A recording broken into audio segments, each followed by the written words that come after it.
की बात करूंगा। आज शायद हुकूमत की कोशिश तो यही थी कि जिस तरीके से प्लान किया हुआ था और 2/3 मेजॉरिटी से, जिसमें 2 लोटों के वोट भी शामिल थे, उनसे पास करवा के आज हुकूमत शायद इस बिल को पास भी कर देती और सदर इसको साइन करके कानून भी बना देते, लेकिन आज का दिन वो नहीं कर सके। कल हमने पॉइंट आउट किया था on the floor of this assembly कि आपने सुप्रीम कोर्ट से सेरेमोनियसली भी सुप्रीम कोर्ट ऑफ पाकिस्तान तो रहने दिया, लेकिन आपने चीफ जस्टिस ऑफ पाकिस्तान का टाइटल हमेशा के लिए ख़त्म कर लिया। हमने कहा कि आपने आर्टिकल 176 में तरमीम की है और जिसमें से चीफ जस्टिस ऑफ पाकिस्तान का एक ओहदा है, वो दुनिया में पाकिस्तान को भी रिप्रेजेंट कर रहा है और वो सुप्रीम कोर्ट का भी चीफ जस्टिस होता है। हुकूमत ने शायद रियलाइज़ किया कि इसका जितना भी असर थे, आज हुकूमत ने अपने ही बिल में तरामीम पेश करके उसको फुर करने की कोशिश की। लास्ट टाइम जब सुप्रीम कोर्ट में उन्होंने तरमीमें की थी इस बिल में, सुप्रीम कोर्ट के पास और चीफ जस्टिस के पास इन्होंने इतना इख्तियार भी नहीं छोड़ा था कि चीफ जस्टिस ऑफ पाकिस्तान जो सदर से ओथ लेता था, जो एडवोकेट ये ऑडिटर जनरल से वोट लेता था और वो chief justice of chief election commissioner से वोट लेता था, तो वो ओथ वाले राइट्स भी उस बिल में ले लिए गए थे। आज हुकूमत ने एक बिल डाल दिया है, लेकिन हम इस बिल को भी मुस्तरद करते हैं। इस बिल में भी बड़ी बेईमानी की गई है। हमने न सिर्फ पाकिस्तान तहरीक इंसाफ में चीफ जस्टिस ऑफ पाकिस्तान का ओहदा बहाल करना है, बल्कि इंशाअल्लाह ताला एक दिन हम इनका ऑनर, इनकी अथॉरिटी, इनकी डिग्निटी और इनके इख्तियारात वापस लेके आएंगे। शायद अदलिया से सारे लोग खुश ना हो, और ये हमेशा ओपन टू रिफॉर्म है कि अदलिया में रिफॉर्म की ज़रूरत है।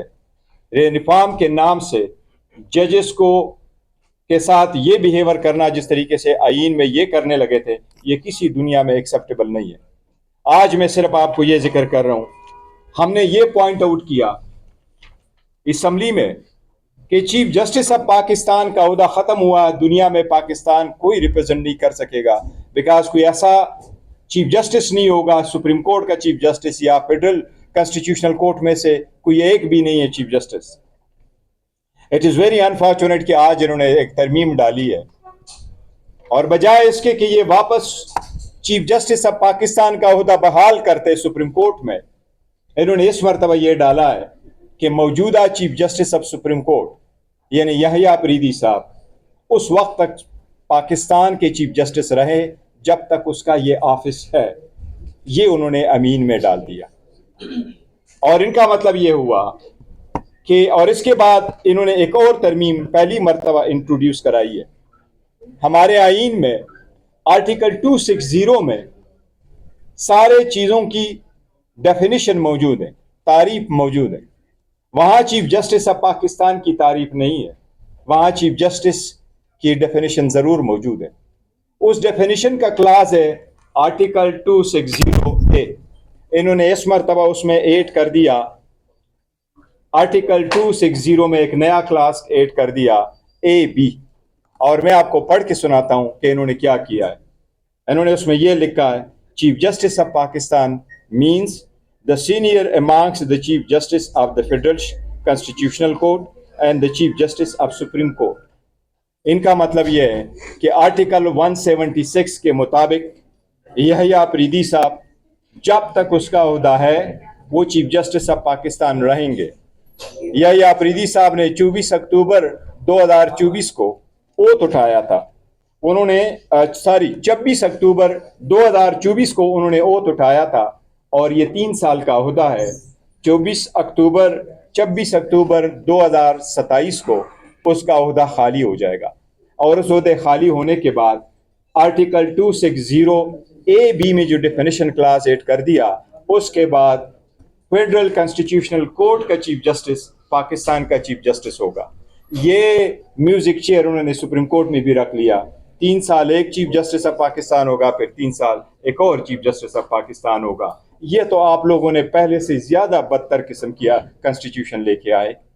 ये आपने अगर चीफ जस्टिस ऑफ पाकिस्तान ही बनाना था तो या तो सुप्रीम कोर्ट वाले ही को चीफ जस्टिस ऑफ पाकिस्तान बनाते, सेरेमोनियल ही कर देते। کہ اگر chief justice of supreme court ہے, he shall also be known as the chief justice of Pakistan, یا کنسٹیٹیوشنل کورٹ کا ہی کر دیتے.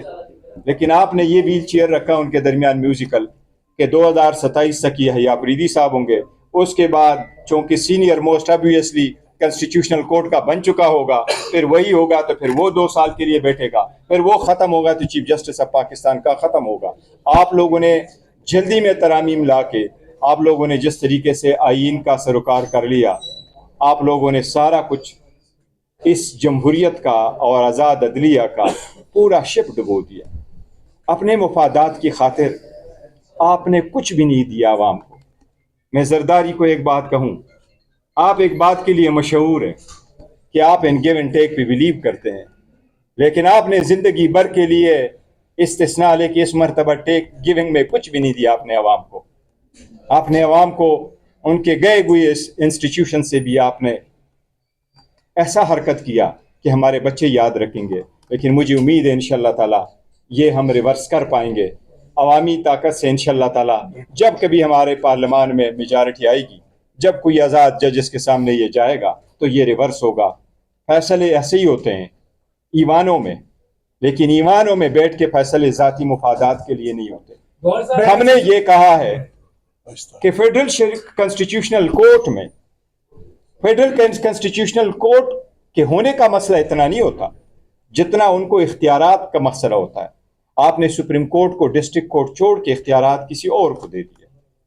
اور امیونٹی کا مسئلہ اتنا نہیں ہوتا, یہ ایکسٹنٹ آف دی امیونٹی ہے.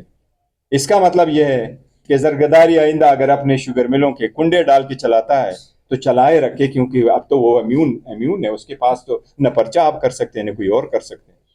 یہ زرداری یا اے بی کا مسئلہ نہیں ہے, چاہے وہ عارف حلوی ہو. لیکن جو سرکار اسٹیٹ کا ہیڈ ہوتا ہے وہ اپنے لیے اور جو بار ہے وہ اور ہائی سیٹ کر دے. وہ تو اپنے آپ کو سب سے پہلے پریزنٹ کر لے کہ میں احتساب کے لیے اپنے آپ کو پیش کرتا, وہ ایک مثال بنے. آپ لوگ مثال نہیں بن سکے, اور شاید آپ لوگ مثالی عوام کے لیے تھے ہی نہیں, اور عوام آپ کو مثالی نہیں کہیں گے. قانون کے نظروں میں تو آپ نے آپ کو امیون کر لیا. یاد رکھو عوام کی بھی ایک عدالت ہے, اس عدالتوں میں بھی آپ کی کوئی عزت نہیں کرے گا. آپ کی یہ حرکت دنیا یاد رکھے. اچھا میں ایک بات کہنا بھول گیا, شاید آپ لوگوں نے بھی سنا ہوگا, میرے ساتھیوں نے بھی سنا ہوگا. ٹیلی ویژن پہ ایک آدمی جس کا میں نام نہیں لیتا, ہر ایک آدمی دانشور بنا ہوا ہے, جوش خطابت میں اس نے کہا پارلیمنٹ میں الفاظ غلط تھے, ایک حیوان کا نام لیا. پارلیمنٹ میں درجنوں حیوان کا نام لیا. ایسے لوگ بیٹھے ہیں جو نہ پڑھ سکتے ہیں نہ لکھ سکتے ہیں. میرے بھائی زبان کنٹرول رکھو. جس آدمی کا ہم کلمہ پڑھتے ہیں, جس آدمی کو ہم رحمت للعالمین کہتے ہیں, جس آدمی کا کلمہ 2 ارب انسان پر کرتے ہیں, وہ نہ لکھ سکتا تھا نہ پڑھ سکتا تھا.